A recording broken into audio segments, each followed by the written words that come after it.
दोस्तों 721वें एपिसोड में आपका स्वागत है। चलिए शुरू करते हैं कहानी। आर्यन सुजल से मिलने हॉस्पिटल चला गया था। जब सुजल ने उसे देखा तो उसने कहा कि उसे उनने पहले भी कभी देखा है। उसके बाद सुनकर आर्यन हैरान होकर ये याद करने लगा कि वो दोनों कब मिले थे। आर्यन को हैरान देखकर सुजल ने कहा, रायचंद ग्रुप ऑफ इंडस्ट्रीज ने जो रिकवरी प्रोजेक्ट शुरू किया था, आप उसके स्पोक पर्सन थे।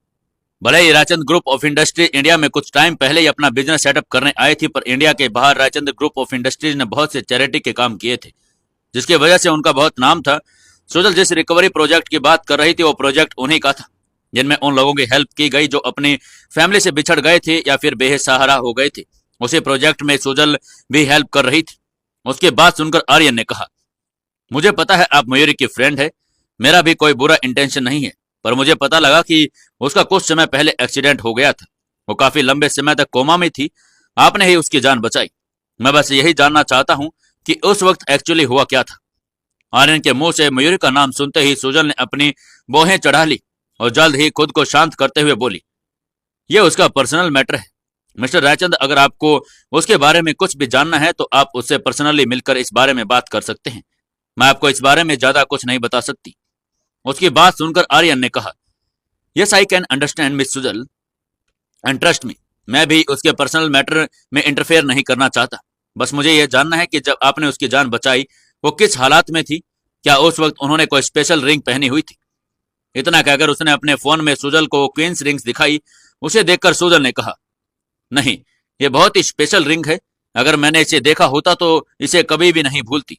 जब मयूरी मुझे मिली थी उस वक्त उसके शरीर के चोट के अलावा कुछ भी नहीं था। तभी उसे रियलाइज हुआ कि उसने कुछ ज्यादा ही बोल दिया। फिर वो बोलते बोलते चुप हो गई। उसके बाद सुनकर आर्यन ने हैरानी से कहा, क्या सच में उसे बुरी तरह चोट लगी थी? उसे क्या हुआ था और आपको वो कहां मिली थी? आर्यन परेशान होकर एक के बाद एक सवाल कर रहा था। उसे इस तरह परेशान देखकर सुजल हैरान होकर बोली, यह रिंग अब मयूरी के पास है, अगर आपको कुछ भी जानना है तो आप उसी से बात कीजिए, मैं आपकी इसमें कोई हेल्प नहीं कर सकती। सुजल को देखकर ऐसा लग रहा था जैसे वो आर्यन को यहां से भगाना चाहती है। उसने अपने पेरेंट्स के अलावा और किसी से ज्यादा बात करना पसंद नहीं था। उसने आर्यन से इस बात इसलिए की क्योंकि वो उसके रिकवरी प्रोजेक्ट से जुड़ी हुई थी, वरना मयूरी के बारे में इतने सवाल पूछने पर वो कब से उसे यहां से भगा देती। उसके बाद सुनकर आर्यन ने उसे थैंक यू कहा और जो वहां से निकल गया। जब उसके असिस्टेंट ने उसे बाहर आता हुआ देखा तो उसने उसके पास जाकर कहा, सर क्या हमें आपको कुछ पता चला? मैंने सुना है कि वो बहुत गुस्सेल है। उसने अहान राजदा के आदमी के पूछने पर भी कुछ नहीं बताया। सुजल वैसे एक नर्स थी, पर फिर भी राजदा फैमिली से नहीं डरती थी। पता नहीं उसमें सच में इतनी हिम्मत थी या उसके पीछे कोई और ही वजह थी। जैसे आर्यन ने उसकी बात सुनी उसकी टेढ़ी आंख हो गई। पता नहीं क्यों आर्यन को भी ऐसे लगता कि जैसे वो उसे इवेंट के अलावा कहीं तो मिल चुका है, क्योंकि अगर वो दोनों किसी इवेंट में मिले होते तो ज्यादा से ज्यादा कुछ सेकंड या मिनट्स के लिए मिले होते, पर इतनी सी देर में किसी को इतनी अच्छी तरह जाना नहीं जा सकता। को सोचकर आर्यन ने अपने असिस्टेंट से कहा, यह सुजल कोई नॉर्मल लड़की नहीं लगती, मुझे लगता है कि इसे कुछ तो पता है, तुम किसी को उस पर नजर रखने को कहो। यह सुनकर असिस्टेंट ने कहा, यस सर। आर्यन ने उससे पूछा, रिंग के बारे में इन्वेस्टिगेशन कहां तक पहुंची? क्वींस रिंग्स पहले रोशनी के पास थी, तो अगर यह पता लग जाता कि रिंग्स पहले कहां मिली तो रोशनी को इस बारे में जाना इजी होता था। उस दिन भी आर्यन चैरिटी ऑक्शन में इसीलिए आया था ताकि वो उस रिंग के रियल ओनर से मिल सके। कहीं उसका यह सवाल सुनकर असिस्टेंट ने कहा, मैंने चैरिटी के ऑक्शन में ऑर्गेनाइजर से बारे में उस रिंग के ओनर को ढूंढ लिया, पर उसे ठीक से मालूम नहीं कि वो उसे रिंग कहां मिली थी। उसकी बात सुनकर आर्यन ने गुस्से में कहा, क्या मतलब है तुम्हारा? ठीक से बताओ, अगर उसे कुछ पता नहीं तो उसके पास रिंग कहां से आई? असिस्टेंट ने घबराते उसके कान में कुछ कहा, जिसे सुनकर आर्यन के चेहरे के एक्सप्रेशन बदल गए। उसने मन में कहा, रोशनी की रिंग ऐसी जगह पर कैसे हो सकती है? आखिर में उसकी आंखों में गुस्सा आ गया और उसने कहा, तुम्हें एड्रेस मिल गया? असिस्टेंट ने उसे वार्न करते हुए कहा, सर ऐसी जगह पर अच्छे बुरे सब तरह के लोग होते हैं, आपके लिए वहां जाना रिस्की हो सकता है। पर जब आर्यन ने उसे घूर कर देखा तो उसने उसे एड्रेस बता दिया और दोनों उस एड्रेस पर निकल गए। वहीं राजदा मेंशन में मेरी इस वक्त काउच पर बैठी और अपना शॉपिंग किया हुआ सामान देख रही थी। मेरी अपनी चीजें देखने में इतनी बिजी हो गई कि भूल गई कि उसके आसपास कोई और भी है। वो कह रही थी, ये रही परी की ड्रेस, ये रहे उसके खूब सारे खिलौने और ये रही परी की फेवरेट पेस्ट्री। परी भी उसकी लाई हुई हर चीज को अपना सर घुमाकर देख रही थी और उसकी बातों को पीछे पीछे दोहरा रही थी। तभी मयूरी ने परी पर एक ड्रेस लगाते हुए कहा, परी ये ड्रेस आप पर बहुत अच्छी लगेगी, क्योंकि बहुत ज्यादा ठंड है, इसलिए तुम्हें इस ड्रेस के साथ जैकेट और शूज भी पहनने होंगे। मयूर ने उसे शूज पहनाकर कहा, मेरी प्यारी बेटी बिल्कुल मेरे जैसी है, बिल्कुल सुंदर। हम दोनों को तो आज पहन ले वही अच्छा लगता है। वही जब पास में खड़े अहान ने देखा कि मयूरी ने उसके लिए कुछ भी नहीं खरीदा तो गुस्से में उसका पारा चढ़ गया और उसके पास जाकर बोला, मयूरी क्या तुम्हें याद है कि तुम्हारा एक फियांसे भी है? उसकी बात सुनकर मयूरी हैरान होकर उसकी तरफ देखने लगी। अहान ने सामान की तरफ इशारा करते हुए उस बच्चों की तरह कहा, तुम्हें पता है पिछले 1 घंटे से तुमने मुझे देखा तक नहीं। क्या मेरी यहाँ कोई जगह नहीं? और क्या तुमने मेरे लिए कुछ भी नहीं लिया? मयूरी ने ऊपर से नीचे तक अहान को देखते हुए कहा, अहान आप ठीक तो हैं? आपको अपनी ही बेटी से कैसे जलन हो सकती है? फिर उसने परी के सॉक्स उसकी तरफ फेंकते हुए मजाक करते हुए कहा, ये लीजिए आपके लिए। पर जब उसने अहान को नाराज देखा तो उसने परी को उसकी गोद से देते हुए कहा, परी चलो जल्दी से अपने डैडी को मनाओ। उसके बात सुनकर परी अहान को हक करते हुए बोली, डैडी मैं और प्यारी मम्मा दोनों आपसे बहुत प्यार करते हैं। उसकी प्यारी सी बात सुनकर अहान का गुस्सा गायब हो गया। उसने कसकर परी को गले लगा लिया और मयूरी भी उन दोनों को इतना प्यार करते हुए देखकर खड़े खड़े मुस्कुरा रही थी। तभी अहान की नजर मयूरी के खूबसूरत चेहरे पर जाकर रुक गई और उसने परी को काउच पर बैठाकर मयूरी के पास जाते हुए कहा, मयूरी एंगेजमेंट छोड़ो, चलो डायरेक्ट शादी कर लेते हैं। उसकी यह बात सुनकर मयूरी उसे देखती रह गई और उसने अपने मन में वो शब्द फिर से दोहराई, डायरेक्ट शादी कर लेते हैं। फिर उसने अपने हाथों में पकड़ी हुई परी की कैप अहान के सिर पर रखते हुए कहा, आपको क्या लगता है कि प्रिंसेस से शादी करना इतना इजी है? अभी मेरी उम्र ही क्या हुई है? अगर मैंने आपकी बात मानकर आपसे शादी कर ली तो मेरा बहुत नुकसान हो जाएगा। उसने आगे कहा, हम एंगेजमेंट करने के बाद 2 या 3 साल ऐसे ही शादी किए बिना रहेंगे। फिर आपका परफॉर्मेंस देखने के बाद मैं डिसाइड करूंगी कि मुझे आपसे शादी करनी चाहिए या नहीं। और अगर आपने मेरे साथ कुछ भी गलत किया तो मैं उसके साथ परी को लेकर अपने घर चली जाऊंगी। इतना कहकर उसने एक नौकर को शॉपिंग का सारा सामान परी के रूम में रखने को कहा और फिर खुद भी परी को लेकर वहां से जाने लगी। वही अहान परी की कैप लगाए लिविंग रूम में खड़ा रह गया और उसने मन में सोचा, क्या मयूरी मेरी शिकायत कर रही थी या मुझे डरा रही थी? मुझे जैसे हैंडसम और सक्सेसफुल इंसान की रेपुटेशन क्या मार्केट में इतनी गिर गई कि मुझे शादी के लिए 2-3 साल का वेट करना पड़े? ये सब सोचते हुए अहान ने एक नौकर से कहा, क्या बा ने एंगेजमेंट की तैयारी पूरी कर ली? उसने जवाब में कहा, नहीं। यह सुनकर अहान ने अपनी बोहें चढ़ाते हुए कहा, तुम्हें उन्हें फिर से याद क्यों नहीं दिलाया? इस पर नौकर ने कहा, वो बा ने पूछा कि आप और मिस मयूरी शादी कब करना चाहते हैं। तो उसकी बात सुनकर अहान ने स्माइल करते हुए कहा, बा घर में सबसे बड़ी है, वो जैसा कहेंगे हम वैसा ही करेंगे। उसकी बात सुनकर नौकर अपने मन में सोचने लगा, मैं आपकी सारी बात समझ रहा हूं सर। बात तो खुद आपकी शादी मयूरी से जल्द करवाना चाहती है। इतना सोचकर वहां से नौकर चला गया। उसका जाने के बाद अहान के पास वर्धन का कॉल आया और उसने उसे मीटिंग से रिलेटेड कुछ बताया और अहान को तुरंत ऑफिस के लिए निकलना पड़ा। वहीं रूम में आकर मयूरी परी को लेकर रेस्ट करने लगी थी, तभी उसके पास सुजल का कॉल आ गया। उसका कॉल देखकर मयूरी ने जल्दी से कॉल उठा लिया। वो मजाक करते हुए उससे बोली, ऐसा तो बहुत कम होता है जब तुम मुझसे कॉल करती हो। तो मिस सुजल, क्या आज तुम बिजी नहीं हो? फिर उसने फोन को परी के कान से लगाते हुए कहा, परी बेटा, इन आंटी ने ही तुम्हारी मम्मा की जान बचाई थी। उसके बाद सुनकर सुजल हैरान हो गई और उसने कहा, क्या हान को पता चल गया कि तुम परी की मॉम हो? मयूरी ने खुश होते हुए कहा, हाँ। ये बोलकर सुजल बोली, उनका कैसा रिएक्शन था? क्या उन्होंने तुम्हारी बात पर यकीन कर लिया? मैंने उन्हें बताने की बहुत कोशिश की पर वो हर बार मेरी बात को मजाक में ले रहे थे। फिर न जाने कैसे उनके हाथ वो रिपोर्ट लग गई। फिर क्या उन्हें यकीन करना पड़ा। शुरू में थोड़ा नाराज होते पर फिर भी खुश होते हुए कहा कि क्या बताऊं। उसकी बात सुनकर सुजल हंसने लगी। मयूरी बता रही थी। उसे हंसता हुआ देखकर मयूरी ने मजाक करते हुए कहा, सुजल ये तुम ही हो ना? तुम हंस कैसे सकती हो? भूलो मत तुम कभी नहीं हंसने वाली सुजल हो। मुझे तो लगता है कि आज से तुम्हारी जगह मुझे तुम्हारा कोई भूत बात कर रहा हो। देखा, आज मैंने तुम्हें हंसा दिया। मेरी बेस्टेस्ट बेस्ट छे समझाई छे कि रिपीट करूं? उसके कहने के बाद दोनों हंसने लगे। फिर जो सुजल ने कहा, अच्छा आज मैं लीव पर हूं, मेरे साथ शॉपिंग करने चलोगी? यह सुनकर मयूरी ने कहा, हाँ मैं परी को सुलाकर आती हूँ। कुछ ही देर में मयूरी ने परी को सुला दिया। फिर उसने अपने प्यारे से चेहरे की तरफ देखते हुए कहा, परी तुम्हारी मोम भी कितनी सुंदर है, पर तुम्हारा चेहरा सिर्फ तुम्हारे डैडी से ही क्यों मिलता है? वो अपने मन में सोचने लगी, अगर परी बड़ी होकर मेरे साथ जैसे लगने लगी तो कहीं उस वैडो को फिर से जलन ना होने लगे। क्या पता इस बात पर फिर गुस्सा हो जाए। ये सोचकर वो स्माइल करने लगी। फिर तैयार होकर नीचे चली गई। पहले उसे लगा कि शायद आन उसे फिर शॉपिंग पर जाने के लिए मना कर देगा, क्योंकि वो अभी कुछ देर पहले ही तो वापस आई थी। जब वो लिविंग रूम में आई तो उसे पता लगा कि आहान किसी काम से ऑफिस चला गया है। ये जानकर मयूरी भी जल्दी से सुजल के बताए मॉल में निकल गई।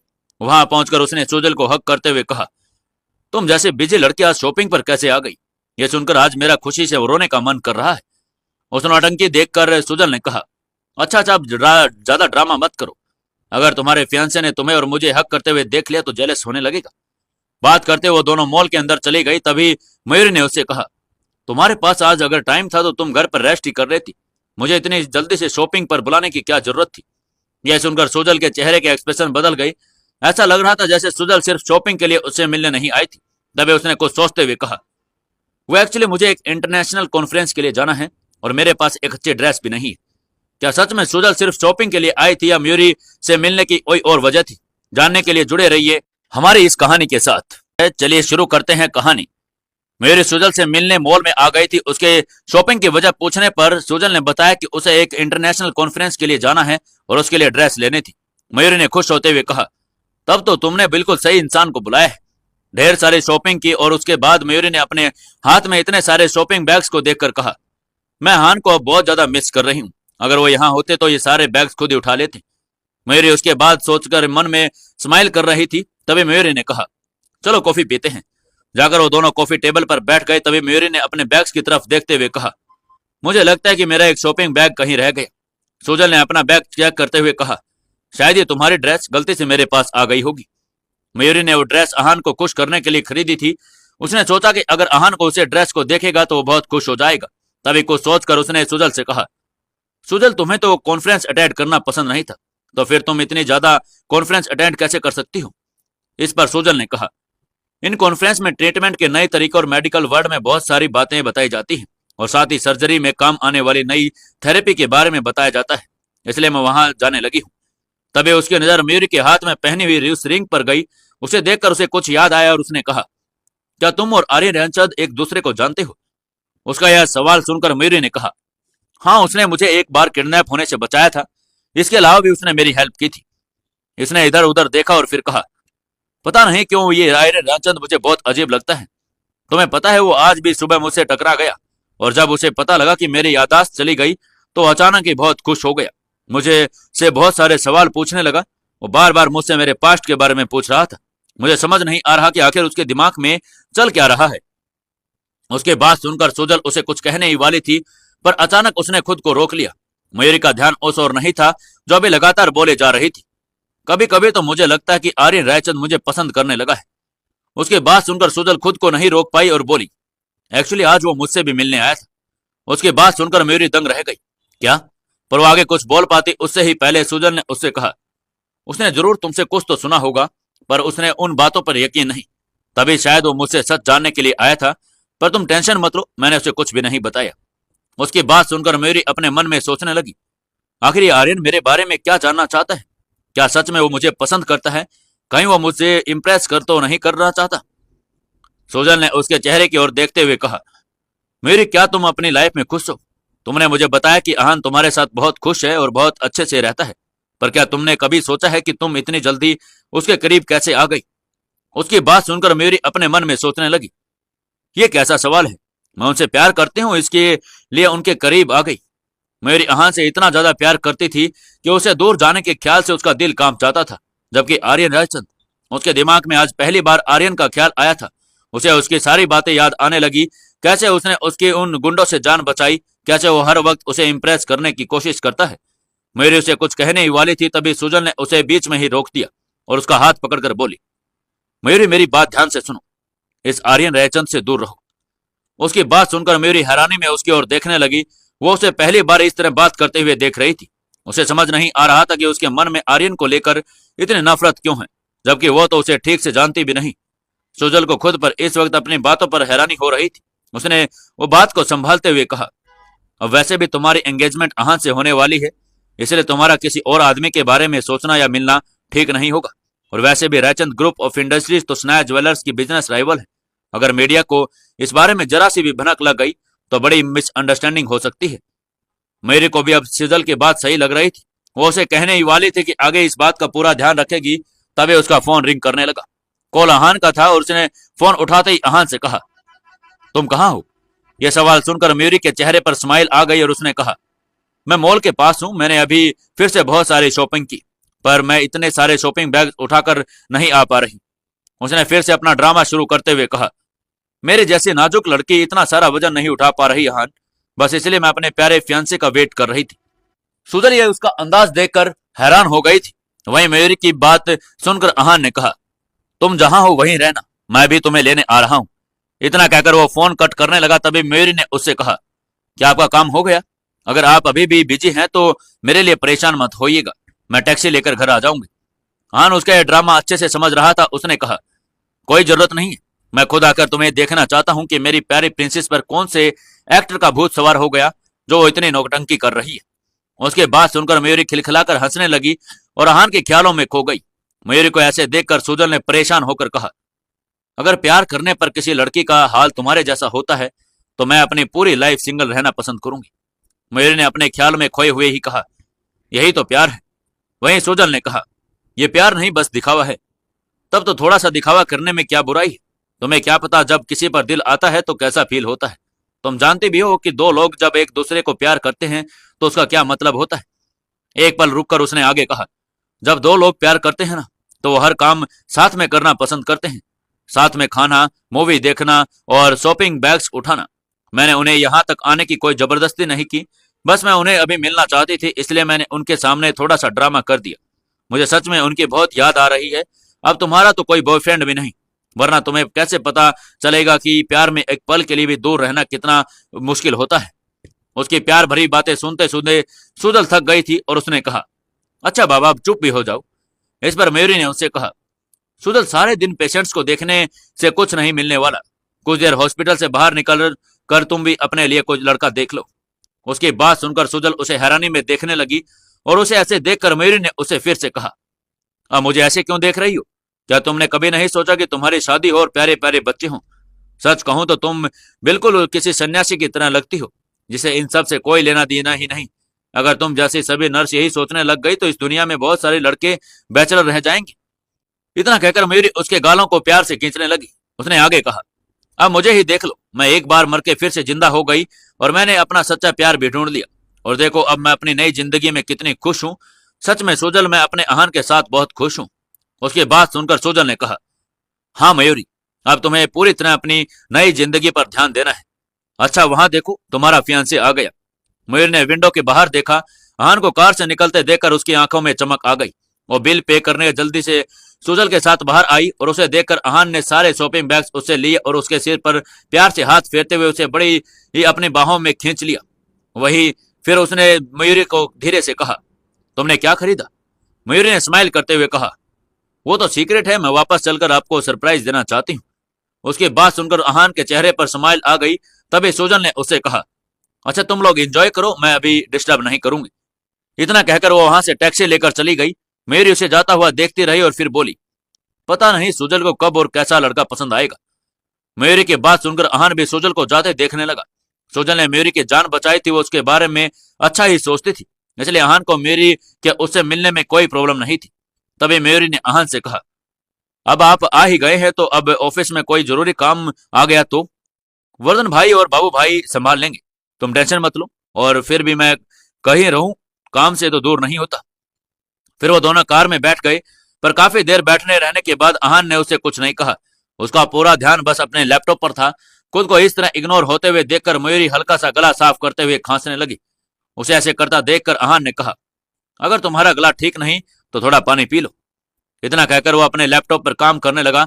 उसे लैपटॉप पर इतना बिजी देखकर मयूरी अपने मन में सोचने लगी, ये ऐसा भी क्या कर रहे हैं इस लैपटॉप में जो मुझसे भी ज्यादा जरूरी है। मयूरी खुद को रोक नहीं पाई और अगले ही पल करीब जाकर उसने लैपटॉप में ओपन ईमेल्स पढ़ने लगी। उसमें कुछ लोगों के नाम लिस्ट थी और उसे ऐसे देख अहान ने उसकी आंखों में देखते हुए कहा, यह हमारी एंगेजमेंट पार्टी की लिस्ट है। उसकी बात सुनकर मयूरी का चेहरा शर्म से लाल हो गया और उसने अहान को कसकर गले लगा लिया।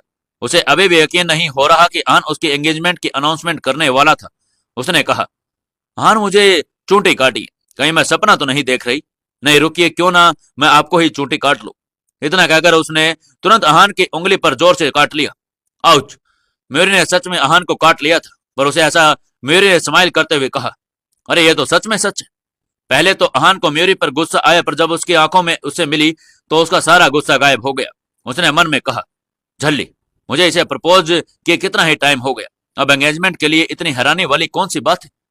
जैसे ही अहान म्यूरी के करीब आने लगा, म्यूरी उसे खुद दूर करते हुए बोली, गेस्ट लिस्ट ज्यादा जरूरी है, आप लिस्ट पर ध्यान दीजिए। उसकी बात सुनकर अहान की आंखों में अलग ही चमक आ गई। तभी म्यूरी को कुछ याद आया और वो सुहाना का नंबर डायल करने लगी। म्यूरी ने सुजल और सुहाना के अलावा कोई दोस्त नहीं थे, इसलिए वो सुहाना को भी अपने एंगेजमेंट पार्टी में इनवाइट करना चाहती थी। सुहाना इस वक्त एक कंसर्ट में आई थी और म्यूरी की एंगेजमेंट की बात सुनकर उसने स्माइल करते हुए कहा, ओके, मैं वहां पक्का आऊंगी। उसके बाद म्यूरी ने उससे कहा, सुहाना, वो मैंने उस दिन विक्रांत को भी तुम्हारे पीछे आते हुए देखा था। जैसे ही सुहाना ने उसका नाम सुना, उसने म्यूरी को वहीं रोक दिया। म्यूरी, मैं अभी एक कंसर्ट में हूं और मेरी परफॉर्मेंस स्टार्ट होने वाली है, मैं तुमसे बाद में बात करती हूँ। इतना कहकर उसने फोन कट कर दिया। सुहाना के लिए उसकी फैमिली में व्यान रघुवंशी के बाद अक्षत नाम का एक और लड़का था, जिससे मिलने वो वहां या आई थी, और वहां भी विक्रांत ने अक्षत की धुलाई कर दी। जब सुहाना ने विक्रांत को अक्षत को मारते हुए देखा तो वहां से गुस्से में अपने होटल की तरफ चली गई। वहां पहुंचकर उसकी मैनेजर ने उसे कॉल पर बताया, मैम, एक मैगजीन अपने फ्रंट कवर के फोटो के लिए शूट करवाना चाहती है, पर इस शूट के लिए आपको फौरन जाना पड़ेगा। उसकी बात सुनकर सुहाना ने तुरंत कहा, ओके, मैं कल ही वहां जाऊंगी, जितना जल्दी हो सके मेरे लिए जाने का इंतजाम करो। इतना कहकर वो अपने रूम में आकर ड्रिंक करने लगी, पर तभी अचानक उसे वोमिट होने लगी। वहीं दूसरी तरफ आर्यन की कार एक शांत गली में आकर रुकी थी। उसके असिस्टेंट विशाल ने कहा, सर, हमें जो एड्रेस मिला था वो यही है। उसकी बात सुनकर आर्यन ने बाहर आकर देखा, वहां जाने का एक रास्ता बंद था, और उसने कहा, तुम कंफर्म हो कि ये वही एड्रेस है? इस पर विशाल ने कहा, उस इंसान ने यहीं से वो क्वींस रिंग्स बहुत ही कम रेट में इलीगल तरीके से खरीदी थी, इसके अलावा उसे और कुछ याद नहीं। क्या लगता है आपको, क्या आर्यन उस क्वींस रिंग्स के थ्रू पता लगा पाएगा कि म्यूरी की रियल आइडेंटिटी क्या है? जानने के लिए जुड़े रहिए हमारी इस कहानी के साथ। शुरू करते हैं कहानी। आर्यन ने बहुत उम्मीद के साथ विशाल से कहा, यहाँ पर मौजूद हर आदमी से बात करो, सबसे बात करके इस रिंग के बारे में पता लगाने की कोशिश करो, यहाँ पर किसी न किसी को इसके बारे में जरूर पता होगा। विशाल ने तुरंत कहा, यस सर, मैं भी पता करने की कोशिश करता हूँ। इसके बाद आर्यन वहां से चला गया और उसके लिए रिंग का पता लगाना जरूरी था। कुछ देर बाद उसके पास विशाल का कॉल आया। उसका कॉल देखकर आर्यन इतना खुश हो गया कि उसने तुरंत कॉल को उठाया और कहा, बताओ क्या न्यूज है, किसने उस रिंग को देखा? विशाल ने कहा, यहाँ पर कोई है जिसने उस रिंग को देखा और वो आपको कुछ बताना भी चाहता है। आर्यन ने कहा, अगर ऐसा है तो उसे तुरंत मेरे पास लेकर आओ। आर्यन उस वक्त अपने स्टडी रूम में था और हाथ में चाय का कप लिए खिड़की से बाहर देख रहा था। जब उसने म्यूरी को देखा तब से उसके दिमाग में एक ही सवाल था कि अगर म्यूरी ही उसकी रोशनी हुई तो। जब विशाल उस आदमी को लेकर वहां आया तब उसने कहा, सर, वो आदमी आ गया है, ऐसा लग रहा है जैसे उसे बहुत कुछ पता है और वो बताना भी चाहता है।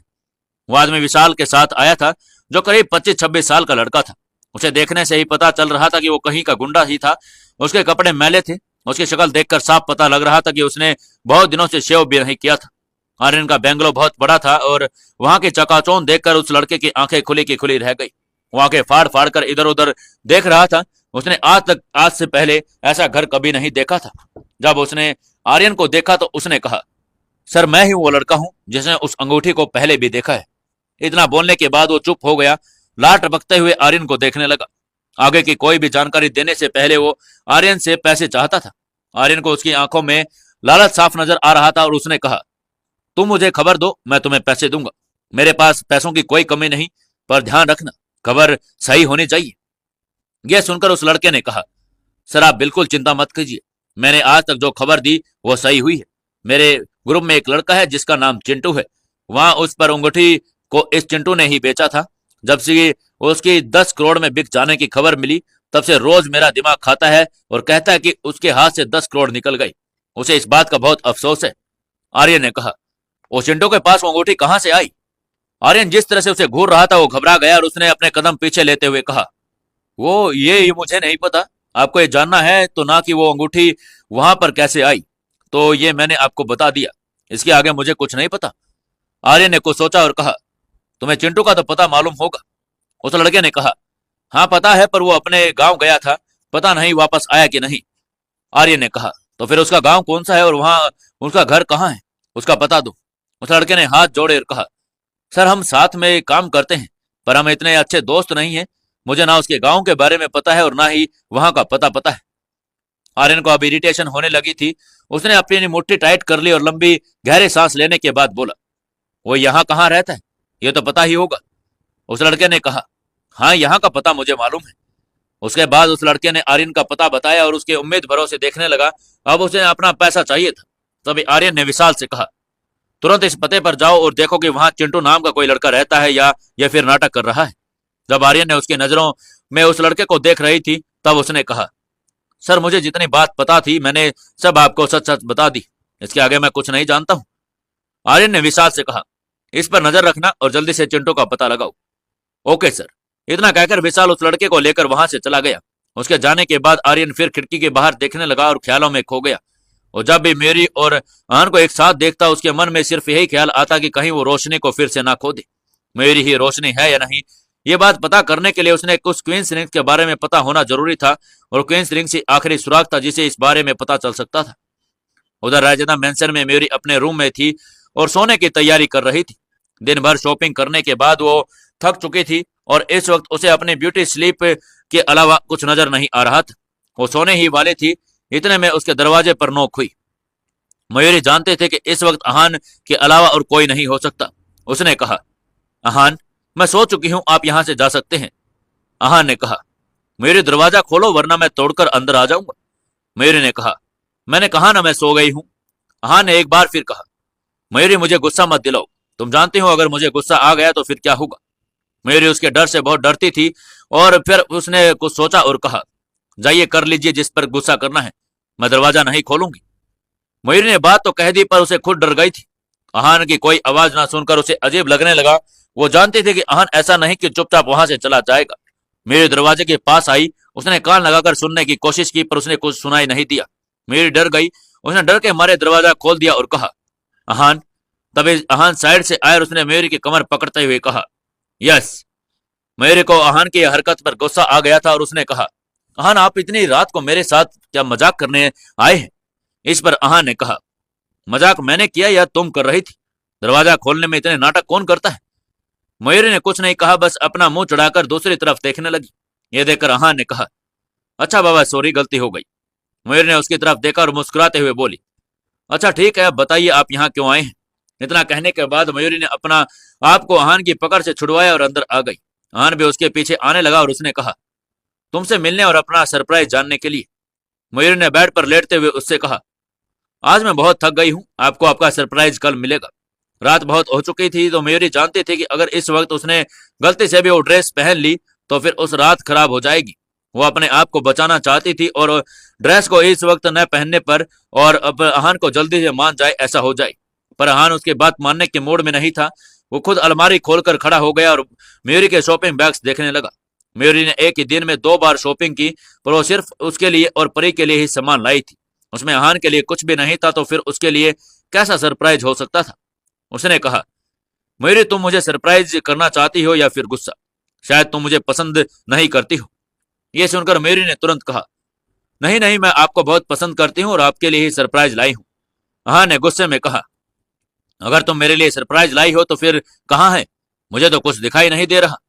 मयूरी ने कहा, आप सब सामान के पीछे देखिए, वहां पर एक रेड ड्रेस है, वही आपका सरप्राइज है पर मैं आपको कल पहनकर दिखाऊंगी।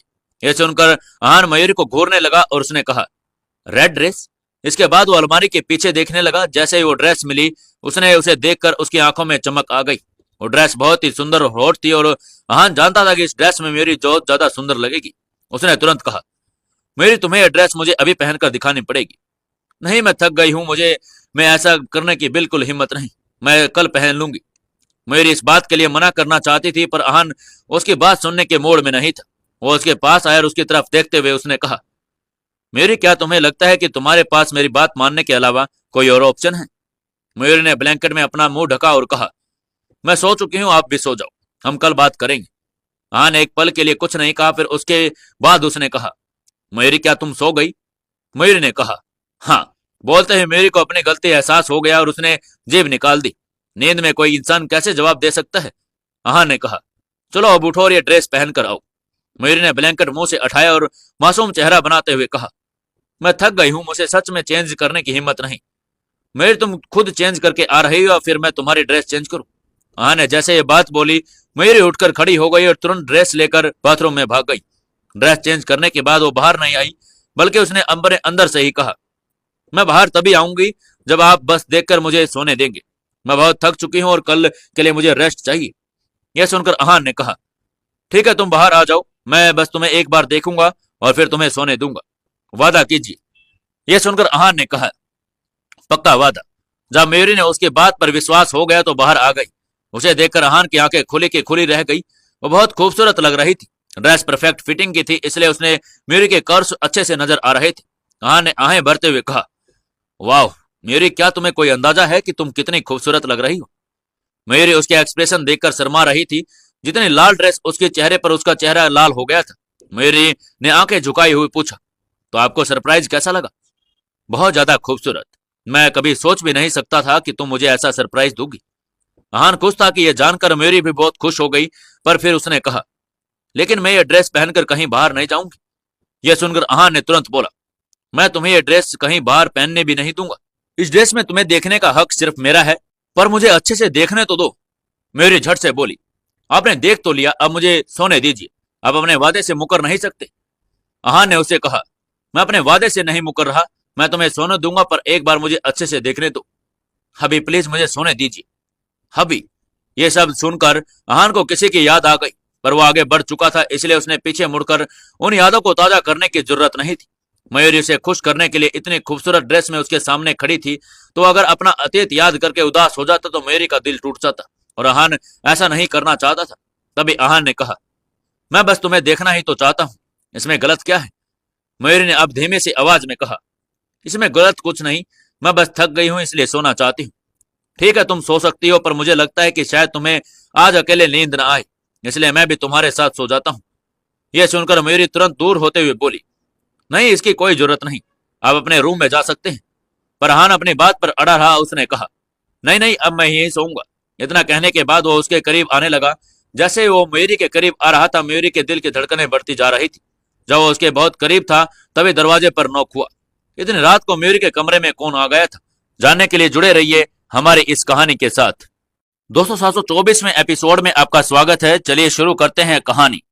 अहान के कहने पर मयूरी ने वो खूबसूरत ड्रेस पहन लिया था। अहान जिद करने लगा कि वो भी उसके साथ सोएगा। तभी दरवाजे पर नॉक हुई। अहान ने तुरंत दरवाजे की तरफ देखते हुए कहा, अब कौन आ गया इतनी रात में? इतना कहकर वो ऐसे रिएक्ट करने लगा जैसे उसने कुछ सुना ही नहीं। वो मयूरी की तरफ किस करने के लिए बढ़ ही रहा था, तभी दोबारा आवाज आई, डैडी। यह आवाज सुनकर मयूरी तुरंत दरवाजा खोलने के लिए जाने लगी, पर तभी अहान ने मयूरी से कहा, मयूरी तुम कुछ ऐसा नहीं करोगी। मयूरी ने कहा, पर परी बाहर खड़ी है। अहान ने उसे रोक कर कहा, अगर तुम दरवाजा नहीं खोलोगी तो अपने आप कुछ देर में अपने रूम में जाकर सो जाएगी। तभी परी की आवाज फिर से आई, प्यारी मम्मा। उसकी आवाज सुनकर मयूरी खुद को रोक नहीं पाई और उसने अहान को पीछे धकेला और बेड से उतरकर उसने जल्दी से अपनी ड्रेस चेंज कर ली।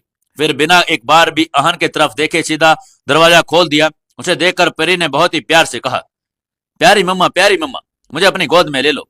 उसकी बात सुनकर मयूरी ने उसे जल्दी से गोद में उठा लिया और प्यार से उसके गालों पर किस करते हुए कहा, क्या हुआ मेरी प्यारी बच्ची को, और तुम अभी तक सोई क्यों नहीं? क्या तुमने कोई बुरा सपना देख लिया? मयूरी की बात सुनकर परी ने जल्दी उसकी गोद से उतरी और फिर पूरे बेडरूम को गोल गोल चक्कर लगाने लगी। जब उसने अहान को गुस्से में देखा तो उसे चिढ़ाते हुए बोली, आज मैं भी प्यारी मम्मा और डैडी के साथ सोऊंगी। उसकी बात सुनकर अहान को इतना ज्यादा हैरान हो गया और बेड से ही नीचे गिर गया। उसने मयूरी से कहा, यह गलत है मयूरी।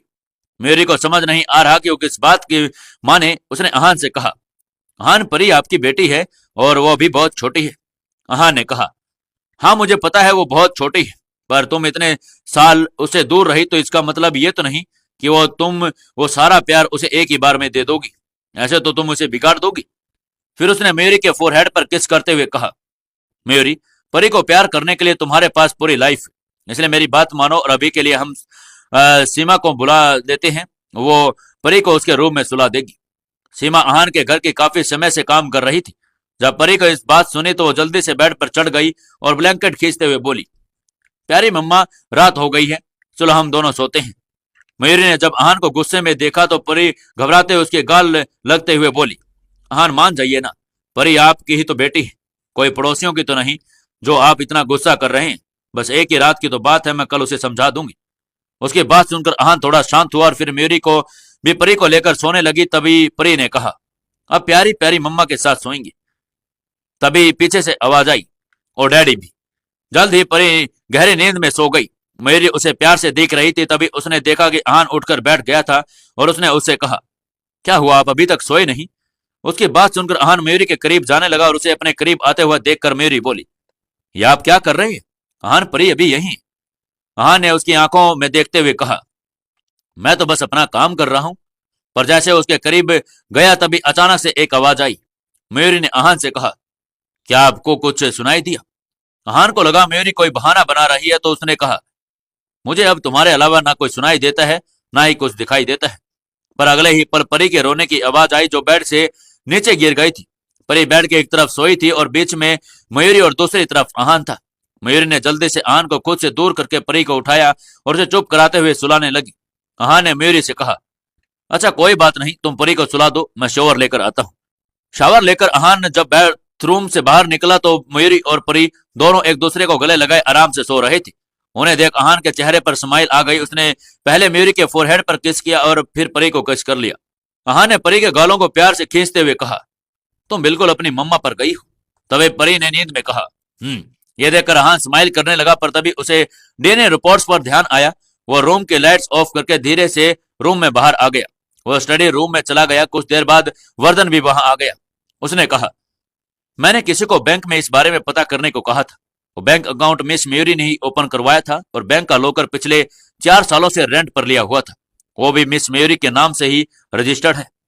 उसकी बात सुनकर आहान ने अपने बोहें चढ़ाते हुए कहा, तुम्हारा मतलब वो डीएनए रिपोर्ट्स खुद मयूरी ने उस लॉकर में रखी थी? और सीसीटीवी क्या तुम्हें उसकी कोई रिकॉर्डिंग मिली? इस पर वर्धन ने कहा, कुछ साल पहले बैंक में किसी एक्सीडेंट की वजह से वहां की सभी सीसीटीवी खराब हो गए थे, इसलिए हमें वहां से कुछ भी नहीं मिल पाया। इसलिए कंफर्म नहीं कहा जा सकता कि उस लॉकर में वो रिपोर्ट्स मयूरी ने ही रखी थी। आहान अपने मन में सोचने लगा, तो इसका मतलब ये भी तो हो सकता है कि वो रिपोर्ट्स पूरी मयूरी के अलावा किसी और ने वहां रखी हो। पर क्या ये कोइंसिडेंस नहीं कि उसे बैंक में ही कुछ ऐसा इंसिडेंट हो गया और वहां के सारे रिकॉर्ड्स गायब हो गए? इसका मतलब जरूर इस सब के पीछे कोई है। आहान मयूरी से बहुत प्यार करता था, पर यह सब उसका पास्ट जानने के लिए नहीं कर रहा था, बल्कि इसलिए कर रहा था ताकि कोई भी मयूरी और उसकी बेटी परी को नुकसान ना पहुंचा सके। आहान ये नहीं जानता था कि कोई इंसान मयूरी की आइडेंटिटी को छुपाना क्यों चाहता था। उसने अपनी गहरी आंखों से वर्धन की तरफ देखते हुए कहा, इस बारे में इन्वेस्टिगेट करते रहो, पता लगाओ कि आखिर इन सब के पीछे है कौन और कौन ये सब क्यों कर रहा है। Okay sir. इतना कहकर वो वहां से जाने लगा। तभी उसे कुछ याद आया और उसने कहा, बॉस, मुझे पता लगा है कि आर्यन रयचंद क्वींस रिंग्स के बारे में कुछ जानने की कोशिश कर रहा है। उसकी बात सुनकर आहान ने कहा, पर वो उस रिंग के बारे में आखिर जानना क्या चाहता है? फिर आहान को बात याद करने लगी जब आर्यन भी उस चैरिटी में इवेंट्स में क्वींस रिंग्स लेने आया था। आहान को उस टाइम भी बहुत अजीब लगा था। उसे देखकर ऐसा लग रहा था जैसे उसका उस रिंग से कोई गहरा कनेक्शन हो। पर अब उसे बात अच्छे से जानता था कि वो क्वींस रिंग्स आहान के पास है। फिर वो इस बारे में क्या जानना चाहता है? वर्धन ने कहा, आर्यन ने बात जानने की कोशिश कर रहा है कि क्वींस रिंग्स का ऑक्शन में कहां से आई। वो उस ब्लैक मार्केट में कुछ गुंडों से पूछताछ करने गया था और उसने एक गुंडे को अपने मेंशन में पकड़कर भी रखा है। आर्यन को इस वक्त अपने बिजनेस पर ध्यान देना चाहिए था और वो कुछ अजीब तरीकों से काम में उलझा हुआ था और यह सच में बहुत अजीब था। उसकी बात सुनकर आहान गहरी सोच में डूब गया और वो खुद को उसकी जगह पर रखकर सोचने लगा। वो अपने मन में सोचने लगा, अगर मैं आर्यन की जगह होता तो। पर तभी उसकी आंखें चमक गई और उसने कहा, हो सकता है वो भी किसी इंसान को ढूंढ रहा हो, किसी ऐसे इंसान को जो उस क्वींस रिंग्स का ओनर रह चुका हो। उसकी बात सुनकर वर्धन ने उसे हैरानी में देखने लगा। तभी आहान ने अपनी जगह पर खड़े होते हुए कहा, तुरंत पता लगाओ, चैरिटी ऑक्शन में आने से पहले वो क्वींस रिंग्स किसके पास थी। उसकी बात सुनकर वर्धन हाँ में अपना सिर हिलाकर वहां से चला गया। वहीं दूसरी तरफ 2 दिन के बाद भी आर्यन रयचंद के आदमी उस गुंडे के बताए आदमी चिंटू के बारे में नहीं पता लगा पाए थे। तभी गेस्ट रूम का दरवाजा खुला जहां उस गुंडे को रखा गया था। वहां खाने पीने की सभी चीजें रखी गई थी। उसे भले ही यहाँ कैद किया गया हो, पर वो अपने लाइफ के मजे ले रहा था। वो मस्ती से बालकनी में लेटा अंगूर खा रहा था और तभी आर्यन ने उसे गुस्से में आकर उसे नीचे गिरा दिया। उसे देखकर उस गुंडे ने कहा, रायचंद सर, आप यहाँ कैसे? क्या आपको मेरी फिक्र हो रही थी? आप मेरी टेंशन मत लीजिए, मैं यहाँ बिल्कुल मजे में हूँ। आप चाहे जितने दिन मुझे यहाँ रख सकते हैं। अगर आप मेरे लिए यहाँ कोई खूबसूरत सी लड़की भी अरेंज कर दे तो आप समझ रहे हैं ना कि मैं क्या कहना चाहता हूँ। उसके बाद सुनकर आर्यन ने स्माइल करते हुए कहा, तुम्हें यहाँ मजा आ रहा है ना? इतना कहकर उसने अगले ही पल जमीन पर गिरा चाकू उठा लिया और उसके सामने बैठकर उसकी ओर घुमाकर दिखाने लगा। उसने कहा, तुमसे पहले भी एक आदमी ने मुझसे झूठ बोलने की कोशिश की थी, क्या तुम्हें पता है कि वो कहाँ है? तभी विशाल ने कहा, उसकी लाश को पास वाले बगीचे में दफनाया गया है। यह सुनकर वो गुंडा थर थर कांपने लगा और बोला, सर, मैंने आपको जो भी बताया वो सच है, मैंने सच में आपसे झूठ नहीं कहा। तभी विशाल ने कहा, पर हमें वहां चिंटू नहीं मिला। यह सुनकर उस गुंडे ने कहा, मैं सच कह रहा हूं, मुझे चिंटू ने ही उस रिंग के बारे में बताया था। उसने मुझे बताया कि वो गांव जाने वाला है। हाँ, मुझे याद आया, उसके ऊपर काफी लोगों का कर्जा था, इसलिए हो सकता है वो अपने गांव ना जाकर अपने रिश्तेदारों के यहाँ चला गया हो। आर्यन के पूछने पर उसने उसे जगह का एड्रेस भी दिया। विशाल ने तुरंत अपना फोन निकालकर अपने कुछ आदमियों को चिंटू का पता लगाने को भेजा। लगभग आधे घंटे के बाद विशाल ने आर्यन को बताया कि उसे वहां चिंटू मिल गया है। उसने कहा कि हमें वो क्वींस रिंग्स के बारे में तब तक कुछ नहीं बताएगा, तब तक हम उसका कर्जा चुकाने में उसकी हेल्प नहीं करेंगे। तभी उसकी बात सुनकर आर्यन ने कहा, उसका सारा कर्जा चुका दो, मुझे वो तुरंत अपने सामने चाहिए, पर अगर उसने मुझे कुछ भी काम का नहीं बताया तो मुझसे बुरा कोई नहीं होगा। इतना कहकर आर्यन स्टडी रूम में आ गया और वो अपने चेयर पर बैठा रेड वाइन के ग्लास को अपने हाथ में पकड़कर देख रहा था। तभी उसकी नजर स्टडी टेबल पर रखे एक फोटो फ्रेम पर गई। वह उस फोटो फ्रेम को उठाकर उसकी तस्वीर पर हाथ फेरने लगा। वो एक 13 साल की लड़की की तस्वीर थी, जिसने पिंक कलर का ड्रेस पहना था। वो झूले पर बैठी हुई थी। आर्यन उसे काफी देर तक घूरता हुआ देखता रहा और तभी विशाल आकर बोला, सर, मैं चिंटू को ले आया। फिर चिंटू वहां आ गया और उसने कहा, मैंने ही ब्लैक मार्केट ऑक्शन में वो रिंग बेची थी। अगर आप मुझे पैसे देंगे तो मैं आपको सब बता दूंगा। चिंटू की बातों पर यकीन नहीं किया जा सकता था। वो काफी बार जेल भी जा चुका था। उस पर से उसे जुआ खेलने की बहुत लत थी, जिसकी वजह से लोग उसे पैसे के लिए ढूंढते फिरते थे। आर्यन ने उसे कहा, क्या तुमने ही वो queen's rings black market auction में बेची थी? उसने कहा, हाँ साहब, मैंने बेची थी। तब मुझे पता नहीं था कि वो रिंग इतनी ज्यादा कीमती है, वरना मैं उसे इतनी कीमत पर कभी नहीं बेचता, और ना ही ये सब लोग मुझे पैसे के लिए इस तरह ढूंढते। इसे बेचकर मैं अपना सारा कर्जा चुका देता। आर्यन ने उसे घूरते हुए देखकर कहा, तुम्हें वो रिंग कहां से मिली थी? उसने डरते हुए कहा, मुझे वो रिंग रास्ते में पड़ी मिली। उस दिन मैंने बहुत पी रखी थी। जब मैंने वो रिंग उठाई तो वहीं एक औरत अब जमीन पर पड़ी हुई थी। मैंने कई बार उसे उठाने की कोशिश की, पर शायद वो मर चुकी थी। मुझे पैसे चाहिए थे, इसलिए मैं वो रिंग लेकर वहां से भाग लगा। मुझे लगा कि कहीं कोई मुझे से इस बारे में पूछ ना ले, इसलिए मैंने वो रिंग कम कीमत पर बेच दी। पर मुझे क्या पता कि वो पुरानी सी दिखने वाली रिंग 10 करोड़ की निकलेगी। उसकी बात सुनकर आर्यन ने उसका कॉलर पकड़ते हुए कहा, क्या कहा तुमने? वहां एक औरत पड़ी हुई थी, वो दिखने में कैसी थी? तुमने वो रिंग कहां से उठाई? चिंटू बोला, मुझे ठीक से कुछ याद नहीं, यह 4 साल पहले की बात है। उसकी बात सुनकर आर्यन को मयूरी की बात याद आने लगी। उसने आर्यन को बताया कि कुछ साल पहले उसका एक्सीडेंट हुआ था, जिसमें वो मरते मरते बची थी। उसकी यादाश्त चली गई, तो यह हो सकता था कि चिंटू उसके बारे में बात कर रहा वो मयूरी ही हो। क्या लगता है आपको, क्या मयूरी ही वो लड़की थी जिसके बारे में चिंटू बात कर रहा था? जानने के लिए जुड़े रहिए हमारी इस कहानी के साथ। दोस्तों, 725वें एपिसोड में आपका स्वागत है। चलिए शुरू करते हैं कहानी। चिंटू की बात सुनकर आर्यन मयूरी की बात याद करने लगा। अगले ही पल उसने अपनी कड़क आवाज में कहा, ध्यान से याद करो, तुमने वो रिंग कहां से उठाई थी? क्या किसी हॉस्पिटल के पास से? उसकी बात सुनकर चिंटू ने कहा, आपने सही कहा, जहां मैं रहता था वहां एक हॉस्पिटल भी था। हालांकि इस बात को 4 साल हो गए हैं, इसलिए मुझे ठीक से याद नहीं है। यह सुनकर आर्यन ने विशाल से कहा, इसे हिप्नोटाइज करने की कोशिश करो, शायद उसे कुछ याद आ जाए।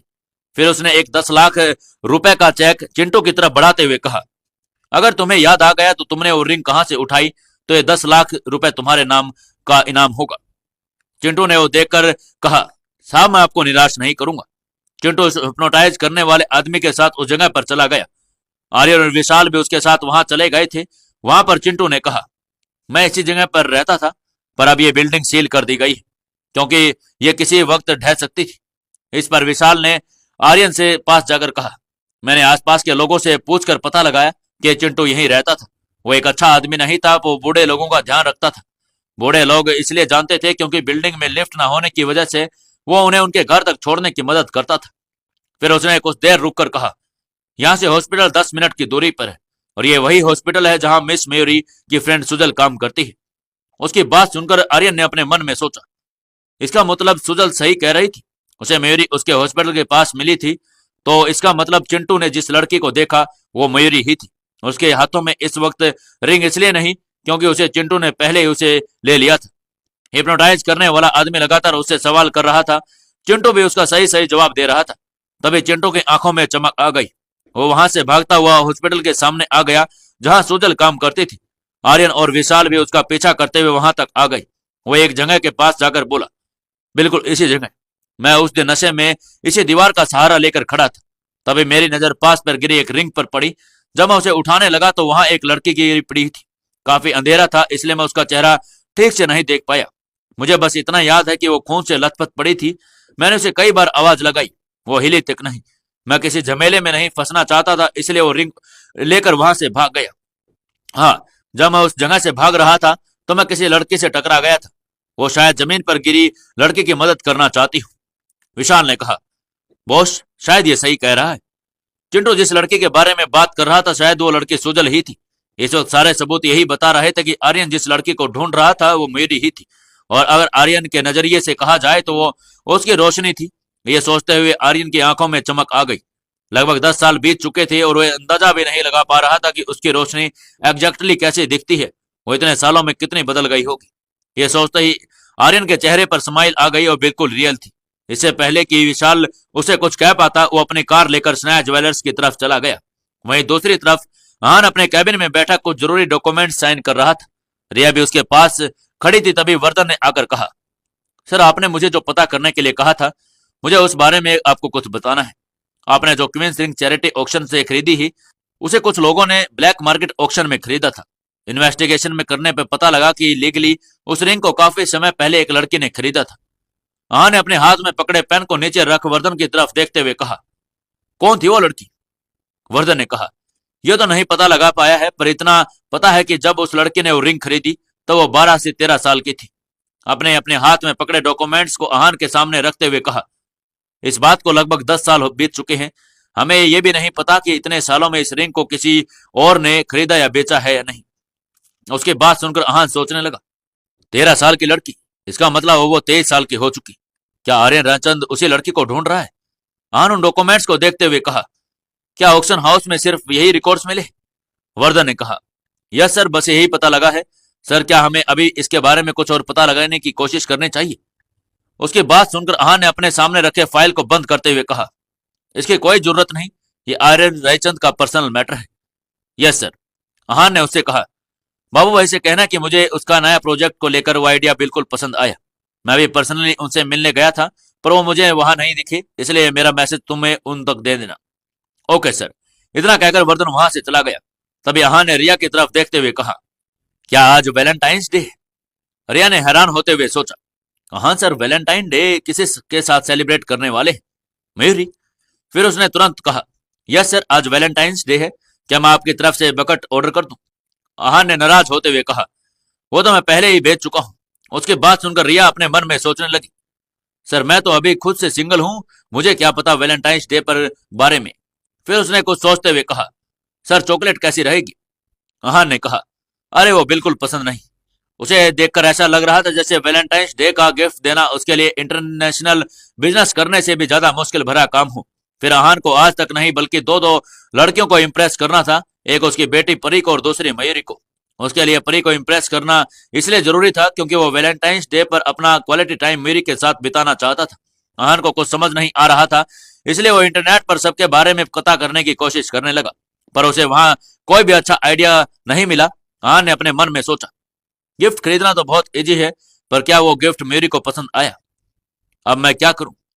क्या मैं उसे खुद को पैक करके गिफ्ट में दे दूं?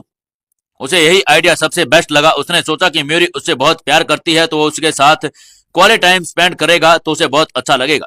यही सोचकर वो स्माइल करने लगा। उसने रिया की तरफ देखते हुए कहा, मयूरी कहाँ है? रिया ने बताया, सर परी बेबी के स्कूल के आज से छुट्टियां होने वाली है, इसलिए मयूरी उनके साथ स्कूल में उनका हॉलीडे होमवर्क लेने गई है। उन्होंने आज की लीव एप्लीकेशन पहले ही दे दी थी। उसकी बात सुनकर आहान के दिमाग में एक ख्याल आया। उसने अपने हाथ में पकड़े हुए डॉक्यूमेंट्स को टेबल पर रखा और रिया की ओर देखते हुए कहा, कार रेडी करवाओ, हमें स्कूल में पिक करने जाना है। वैलेंटाइंस डे होने की वजह से आसपास का माहौल बहुत खूबसूरत हो रहा था।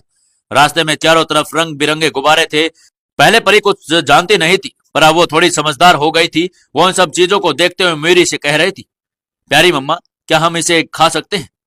प्यारी मम्मा देखिए ना, ये बिल्कुल वैसा ही पिगी टॉय है जैसा मेरे पास, और यहाँ तो इतने सारे बलून्स भी है। मयूरी ने परी को गोद में बैठा रखा था और उसे बात कर रही थी। वो उसे अलग अलग फेस्टिवल्स के बारे में बता रही थी। परी भी मयूरी की बातों को समझने की कोशिश कर रही थी। जब मयूरी ने उसका प्यारा सा क्यूट सा चेहरा देखा तो उसने उसके प्यारे से गाल पर किस कर दिया और उसने कहा, परी तुम मुझे प्यारी मम्मा नहीं बस मम्मा बोला करो। उसे अब तक एक भी मौका नहीं मिला था कि वो परी को ये बता सके कि वो उसकी असली माँ है। ये सोचकर मयूरी ने परी को अपनी गोद में बैठाया और उसकी गहरी काली आंखों में देखते हुए बोली, परी बेटा, कुछ टाइम पहले तुम्हारी मम्मा का एक्सीडेंट हो गया था और उन्हें चोट लग गई थी। चोट लगने की वजह से वो कुछ टाइम के लिए भूल गई। तुम्हें पता है ना कि वो तुम्हारी मम्मा तुम्हें बहुत सारा प्यार करती है, इसलिए अब तुम्हारी मम्मा तुम्हारे पास वापस आ गई है। क्या तुम अपनी मम्मा को माफ करोगी? मयूरी ने उसे बात तो कह दी थी, पर वो मन ही मन घबरा रही थी। उसे समझ नहीं आ रहा था कि इतनी छोटी सी परी उसके इस बात को समझेगी या नहीं। उसे चुप देखकर मयूरी और भी घबरा गई। पर तभी परी ने कहा, क्या आप मुझे सच्ची मुच्ची वाली मम्मा हो, जैसे स्कूल में सब बच्चों की होती है? उसकी बात सुनकर पहले तो मयूरी थोड़ा हैरान हुई, फिर अपने सिर हिलाते हुए कहा, हाँ मैं तुम्हारी सच्ची मुच्ची वाली मम्मा हूँ। तुम बिना माँ की नहीं हो परी, मैंने ही तुम्हें जन्म दिया था। मयूरी को इस वक्त स्कूल का वो सीन याद आ गया जब कुछ बच्चे उसे परेशान कर रहे थे क्योंकि उसकी माँ नहीं थी। तभी परी ने उसकी पेट की तरफ इशारा करते हुए कहा, क्या मैं यही रहती थी? उसने आगे कहा, मैंने एक दिन टीवी में देखा था, एक डॉक्टर अंकल ने एक आंटी को बता रहे थे कि उनकी टमी में एक छोटा सा बेटी है। उसकी बात सुनकर मयूरी ने हाँ में सिर हिलाया और फिर अपनी शर्ट को थोड़ा ऊपर करके वो निशान दिखाया जो परी को जन्म देने के बाद उसके पेट पर रह गया था। उसने कहा, परी जब तुम बहुत छोटी थी तब तुम मेरे टमी में यहाँ रहती थी। जब तुम बड़ी हो गई तो डॉक्टर अंकल ने तुम्हें यहाँ से बाहर निकाल दिया। इतना कहकर उसने परी को हक कर लिया और कहा, परी मैं अब तुम्हें कभी छोड़कर नहीं जाऊंगी, हमेशा तुम्हारे पास रहूंगी। परी ने बहुत प्यार से कहा, मम्मा जब मैं यहाँ से बाहर आई थी तब तो आपको बहुत दर्द हुआ होगा ना, रुको मैं आपकी चोट पर फूंक मार देती हूँ। उसकी बात सुनकर मयूरी की आंखों में आंसू आ गए। तभी ड्राइवर ने कहा, मिस मयूरी हम स्कूल पहुंच चुके हैं। उसकी बात सुनकर मयूरी ने अपनी आंखों से आंसू साफ किए, परी को लेकर स्कूल में आ गई। रिसेप्शन पर जो टीचर खड़ी थी वो उसे काम समझाने लगी। फिर उसने मयूरी को रेड फ्लावर्स देते हुए कहा, यह परी के लिए अवार्ड है, इसने बहुत अच्छा परफॉर्म किया। ये सब हो पाया क्योंकि उसके पेरेंट्स ने उसकी इसमें हेल्प की, इसलिए आपके लिए भी अवार्ड है मिस मयूरी। उन्होंने आगे कहा, ये टॉय भी परी के लिए है, आई होप ये उसे पसंद आएगा। वो गिफ्ट लेकर मयूरी ने कहा, थैंक यू। इतना कहकर मयूरी परी को लेकर बाहर आ गई। उसने अपना सामान ड्राइवर को कार में रखने को कहा, पर तभी उसकी नजर कार के पास खड़े एक इंसान पर गई। उसने परी को अपनी गोद में लेते हुए कहा, उस इंसान की तरफ जाते हुए कहा, मिस्टर आर्यन रायचंद। उसकी आवाज सुनकर आर्यन रायचंद उसकी तरफ मुड़ गया और मयूरी ने उससे कहा, आप यहाँ क्या कर रहे हैं? आर्यन ने मयूरी की तरफ देखते हुए कहा, मैं यहाँ आपसे मिलने आया हूँ। आर्यन को पहले यह पता लग गया था कि वो उसकी रोशनी ही थी, फिर भी वो अपनी बात पर कंफ्यूज था। इसलिए वो अब यही सोच रहा था कि मयूरी को देखने के बाद भी उसे पहचानने में इतनी बड़ी गलती कैसे हो गई थी। अगर वो मयूरी को पहले ही पहचान लेता वही उसकी रोशनी है तो आज आहान और मयूरी भी एक दूसरे के इतने करीब नहीं होते। अगर मयूरी भी उससे पहले मिल गई होती तो उसे कभी अकेला भी नहीं छोड़ता। वो अपने मन में यही सोच रहा था, पर कुछ समय पहले उसे चोट आई थी, उसके साथ क्या हुआ होगा? क्या अब वो पूरी तरह से ठीक है? आर्यन के दिमाग में ऐसे हजारों सवाल घूम रहे थे। इसलिए जब उसे पता लगा कि मेरी परी के साथ स्कूल में गई है तो वो उसके जल्दी से वहां से मिलने चला गया। वो यही सोच रहा था कि शायद किस्मत भी यही चाहती है वो अपनी रोशनी को अब दूर ना देख सके। उसकी बात सुनकर मेरी ने हैरानी में उससे पूछा, मुझसे मिलने आए? क्या बात है? क्या आर्यन रायचंद मयूरी को उसके पास्ट के बारे में सब बता देगा? कैसा रिएक्ट करेगी मयूरी अपने पास्ट में बारे में जानकर? जानने के लिए जुड़े रहिए हमारे इस कहानी के साथ।